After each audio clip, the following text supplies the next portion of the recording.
নারী আধা ঈমান রে। বলে গেছেন মোর দয়ার নবীজি, করো নারীর সম্মান রে। নারীকে কেউ কখনো নিজের গোলাম ভেবো না, নারী ছাড়া এই দুনিয়ায় কেউ আসতে পারে না। নারী যদি হয় মূর্খ, পিছিয়ে যাবে সমাজ।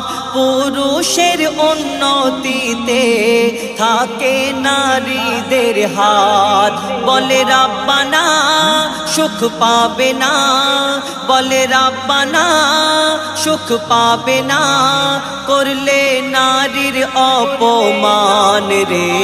নারী জগতের জান রে, নারী আধা ঈমান রে। বলে গেছেন মোর দয়ার নবীজি, করো নারীর সম্মান